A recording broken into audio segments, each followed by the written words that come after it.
तो आप सभी को जय श्री कृष्णा, जय श्री राम। और आप सभी के मन में जो भावना है वसुधैव कुटुंबकम की, उस भावना को पहले तो मैं प्रणाम करती हूँ। और आई गेस एक चीज़ हम सभी के चेहरे से मिसिंग है, वो हम सभी की स्माइल। तो मैं यही कहूँगी कि मैं जितने भी देर बोलूँ उतनी देर आपके फेस पे एक स्माइल रहनी चाहिए, क्योंकि कहते हैं कि श्री कृष्ण के जीवन में कितना कुछ छूटा कि उनका जन्म हुआ, पहले तो माता पिता छूटे, फिर गोकुल छूटा, वृंदावन छूटा, उनके सारे मित्र छूटे, उनकी सखियां छूटी, राधा रानी छूटी। तो उनके जीवन में इतना कुछ छूटा, पर जो एक चीज़ थी वो नहीं छूटी, वो थी उनकी स्माइल और उनकी पॉजिटिविटी। तो कभी भी आई डोंट थिंक कि हमने कोई एक ऐसी फ़ोटो देखी होगी जिसमें कृष्ण जी का फेस ज़रा उदास है। तो इसलिए हमेशा मुस्कुराते रहे, क्योंकि हमारे जीवन में आई डोंट थिंक कि इतनी सारी चीज़ें छूटी हैं। तो जितना भी हमारी लाइफ में होता जाए, बस एक चीज़ जो हमारे फेस पे होनी चाहिए, वो क्या है? ज़ोर से स्माइल। तो विवेकानंद जी सिर्फ मेरे ही नहीं, हम सभी के लाइफ के आइडल हैं। तो उनके जीवन की मैं एक छोटी सी स्टोरी आप सभी को बताना चाहूँगी कि जब स्वामी विवेकानंद जी एक बार जब अमेरिका गए, तो कोई एक अंकल थे, उनके घर पे वे खाना खाने गए। अब अमेरिका में तो सब कोट और सब वही पहनते हैं, और स्वामी विवेकानंद जी ने तो अपना धोती कुर्ता पहना था। तो वे जाते हैं, अब खाते खाते बीच में वो जो अमेरिकन अंकल थे वो एक बात कहते हैं, इंग्लिश में वे कहते हैं कि आप सब ऐसे कपड़े क्यों पहनते हैं? आप है तो बहुत अच्छे, पर आपके कपड़े अच्छे नहीं हैं। तो विवेकानंद जी बहुत सुंदर बात कहते हैं। ये बात के हर एक शब्द को आप ध्यान से सुनिएगा। वे कहते हैं कि आप सभी का जो कैरेक्टर है वो टेलर बनाते हैं, टेलर ही कपड़ों को सिलते हैं। वे कहते हैं कि आप सभी का जो कैरेक्टर है वो टेलर बनाते हैं, पर हमारा जो कैरेक्टर है वो टेलर नहीं, हमारे वचन बनाते हैं। हम जैसा बोलते हैं वैसे ही हम बनते हैं। तो इसलिए कैरेक्टर के लिए कपड़े इज़ नॉट नेसेसरी। जो सबसे ज़्यादा नेसेसरी है वो क्या है कि हम क्या बोल रहे हैं। और विवेकानंद जी जब 1893 में जब शिकागो में उन्होंने इतनी सुंदर सी स्पीच दी थी, तो मैंने भी जब उनकी स्पीच सुनी तो मैं 3-4 चीज़ें उनकी स्पीच से ही कहना चाहूँगी। कि पहले तो उन्होंने बहुत सुंदर बात कही। कहते हैं कि मुझे बहुत गर्व है कि मैं एक ऐसे धर्म से हूँ जहाँ पर ह्यूमैनिटी, मानवता सिखाई जाती है, सहनशीलता सिखाई जाती है। क्योंकि आई गेस कि वे कहते हैं कि सबसे पहला कदम तो हमें यही उठाना है कि हमें एक मानव बनना है, एक इंसान बनना है। क्योंकि जब तक हम एक अच्छे इंसान नहीं बनेंगे हम कुछ नहीं बन पाएंगे। और एक और सुंदर बात कहते हैं कि मैं यहाँ पे आया हूँ तो इसका मतलब ये नहीं कि आप सभी एक ही धर्म को फॉलो करें, सब सनातन धर्म को फॉलो करें, या फिर कोई एक पर्टिकुलर धर्म आप उठाइए और उसे ही फॉलो करिए। नहीं, आप सभी अपने अपने धर्म को फॉलो करिए, उसे आगे बढ़ाइए। पर एक छोटे से एग्जाम्पल के साथ, जैसे नदियाँ होती है, तो सारी नदियाँ जाकर कहाँ मिलती है? सागर में मिलती है। तो कहते हैं कि नदियाँ हम सब हैं, हम सभी को जाकर तो सागर में ही मिलना है। यानी हम सभी का अल्टीमेट गोल एक ही है, और वो है विश्व शांति। क्योंकि अगर विश्व शांति नहीं तो कुछ नहीं। अगर आप देखिए रशिया और यूक्रेन में भी जो वॉर चल रही है, उसकी वजह से जस्ट वो 2 कंट्रीज़ डिस्टर्ब नहीं है, उस वजह से कितनी सारी कंट्रीज़ डिस्टर्ब है। जैसे इंडिया को ही ले लीजिए, क्रूड ऑयल कितनी एक्सपेंसिव हो गए और अनएम्प्लॉयमेंट कितना बढ़ गया है। इसलिए कहते हैं कि विश्व शांति बहुत ज़रूरी है, क्योंकि आज के समय हर काम आप युद्ध या हिंसा से नहीं कर सकते हैं। सबसे इम्पॉर्टेंट चीज़ क्या है? बातचीत करना, क्योंकि जब तक वो नहीं होगा तब तक कुछ नहीं।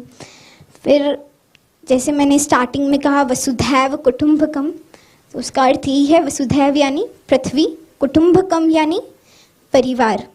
तो जो पृथ्वी है, सनातन धर्म हमें हमेशा यही सिखाती है कि जो पृथ्वी है वो हमारा परिवार है।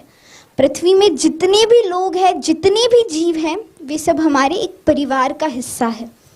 इसलिए तो कहते हैं कि भारतीयता ही सनातन है। हर एक शब्द को ध्यान से सुनिएगा कि भारतीयता ही सनातन है। जहाँ डाकू ऋषि बने, कौन से डाकू?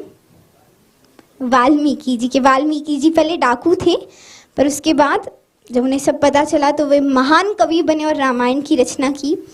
तो कहते हैं कि भारतीयता ही सनातन है, जहाँ डाकू ऋषि बने, जहाँ डाकू ऋषि बने, जहाँ सम्राट भिक्षुक बने। कौन से सम्राट? राजा हरिश्चंद्र जी ले सकते हैं कि उन्हें भी अपना राज्य छोड़कर क्या क्या किया था। इसलिए कहते हैं कि भारतीयता ही सनातन है। जहाँ डाकू ऋषि बने, जहाँ सम्राट भिक्षुक बने, जहाँ गडरियाँ सम्राट बनी, जहाँ नारियाँ योद्धा बनी, जहाँ बालक तपस्वी बने, जहाँ बालक तपस्वी बने, जहाँ पेड़ पौधों वृक्षों को पूजा जाता है, जहाँ देवता भी स्वयं आने की इच्छा रखते हैं, कि वे भी कहते हैं कि भाई अगर हमें जन्म लेने का अवसर मिले तो हम भारत में ही रहेंगे। तो इतना महान है हमारा भारत, और आज इसी भारत को हम सभी को मिलजुल कर बचाना है। और बचाने का अर्थ यही है कि हम सभी को मिलजुल के रहना है, फिर चाहे हम कोई भी धर्म से क्यों ना हो, क्योंकि हम सभी का अल्टीमेट गोल जाना हम सभी को सागर में ही है। तो इसलिए जितना हो सब साथ में रहे, वसुधैव कुटुंबकम की भावना। और एक और बहुत ही सुंदर सा श्लोक आप सभी ने सुना होगा, सर्व भवन्तु सुखिनः सर्व सन्तु निरामया सर्व भद्राणि पश्यन्तु माँ कश्चित् दुःख भाग् भवेत्। यानी श्लोक यही कहता है कि सब खुश रहे, सब हंसते हुए रहे और सब निरोगी रहे। तो इतनी महान विचारधारा के साथ मैं लास्ट में सिर्फ एक ही चीज़ कहूँगी कि मुझे पुरस्कार भी शांति के लिए मिल रहा है, पर आई गेस कलयुग के अंदर प्रैक्टिकल होना बहुत ज़रूरी है। कि कहते हैं ना कि सदा अहिंसा सर्वोत्तम मन की कस्तूरी है। क्या? कि सदा अहिंसा सर्वोत्तम मन की कस्तूरी है, लेकिन दुष्ट नहीं माने तो हिंसा बहुत ज़रूरी है। तो प्रैक्टिकल होकर मैं ये कह रही हूँ कि हम सभी के हिंदुइज्म में, सनातन धर्म में कहते हैं कि अहिंसा परमो धर्म, हम सभी ने सुना है। पर उसके बाद एक और लाइन आती है, धर्म हिंसा तथैव च। यानी अगर हम हमारे धर्म के लिए कुछ कर रहे हैं तो वो हिंसा भी कहीं ना कहीं जाकर सही है। अब ये मैंने इसलिए यहाँ कहा क्योंकि शांति से हर काम हो सकता है, पर जब श्री कृष्ण भी गए थे दुर्योधन के पास शांति का संदेशा लेकर, कि भाई शांति दूत बनकर वे गए थे कि हम सभी छोड़ देते हैं, आप हमें बस 5 गांव दे दो। पर दुर्योधन, तो भगवान कृष्ण ने क्या किया, कुछ पंक्तियों के द्वारा मैं बताना चाहूँगी कि रश्मि रथी हम सभी ने सुनी होगी, तो उसमें से ही कुछ पंक्तियां मैं कहना चाहूँगी कि वर्षों तक वन में घूम घूम बाधा विघ्नों को चूम चूम सह धूप घाम पानी पत्थर पांडव आए कुछ और निखर सौभाग्य न सब दिन सोता है देखे आगे क्या होता है। और श्री कृष्ण आते हैं तो मैत्री की राह बताने को, सबको सुमार्ग पर लाने को, दुर्योधन को समझाने को, भीषण विध्वंस बचाने को भगवान हस्तिनापुर आए, पांडव का संदेशा लाए। क्या? के 2 न्याय।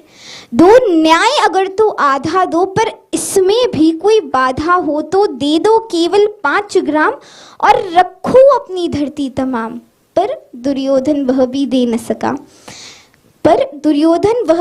न सका, आशीष समाज की ले न सका, उल्टा हरि को बांधने चला, जो था असाध्य साधने चला। कहते हैं ना कि जब नाश मनुज पर छाता है पहले विवेक मर जाता है।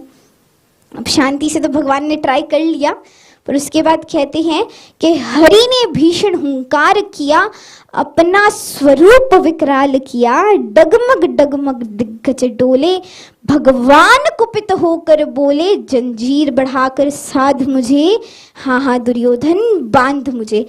यह देख गगन मुझ में लहे, यह देख पवन मुझ में लया, मुझ में विलीन झनकार सकल, मुझ में लय है संसार सकल, अमृत व फूलता है मुझ में, सुनहार झूलता है मुझ में। तो श्री कृष्ण ने पहले शांति से तो प्रयास किया कि भाई शांति दूत बनकर जाते हैं, काम हो जाए, पर जब नहीं हुआ तो वही सल्यूशन निकला।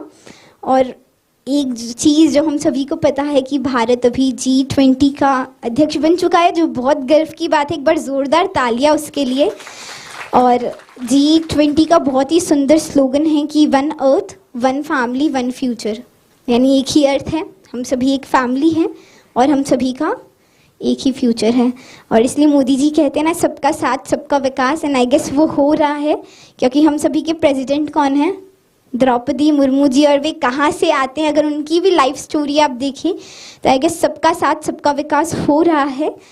और G20 के अध्यक्ष है, ये भी बहुत गर्व की बात है हम सभी भारतवासियों के लिए। तो मैं पुनः धन्यवाद कहना चाहूँगी विश्व धर्म संवाद की पूरी टीम को, और एक बार आप सब अपने लिए ज़ोरदार तालियां बजाएं। और तालियां क्यों बजाएं, क्योंकि एक छोटी सी बच्ची को आपने इतने ध्यान से सुना, ज़्यादा बातचीत नहीं की उसलिए। So once again thank you so much. जय श्री कृष्णा, जय श्री राम, जय श्री कृष्ण गुरु जी।